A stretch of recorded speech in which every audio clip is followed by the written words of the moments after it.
ಶುದ್ಧ ಕುಡಿಯುವ ನೀರಿನ ಘಟಕ ಕೆಟ್ಟು ಹೋಗಿದ್ದು ನೀರಿಗಾಗಿ ಗ್ರಾಮಸ್ಥರು ಪರದಾಟ.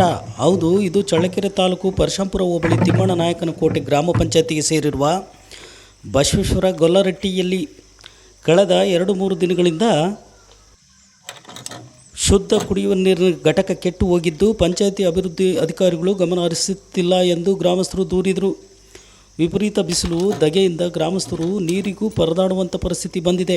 ತುರ್ತಾಗಿ ಅಧಿಕಾರಿಗಳು ಸ್ಪಂದಿಸಿ ಶುದ್ಧ ನೀರಿನ ಘಟಕವನ್ನು ರಿಪೇರಿ ಮಾಡಿ ಶುದ್ಧ ನೀರು ಕೊಡಿ ಎಂದು ಗ್ರಾಮಸ್ಥರು ಒತ್ತಾಯಿಸಿದ್ದಾರೆ.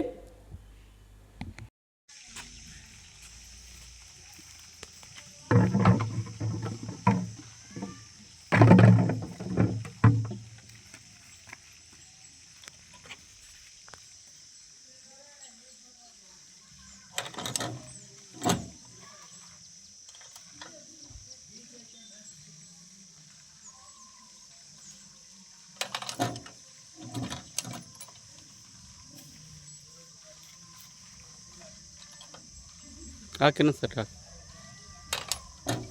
ಬಂತ ನೀರು ಬರ್ತಾ ಇಲ್ಲ. ಸರಿ.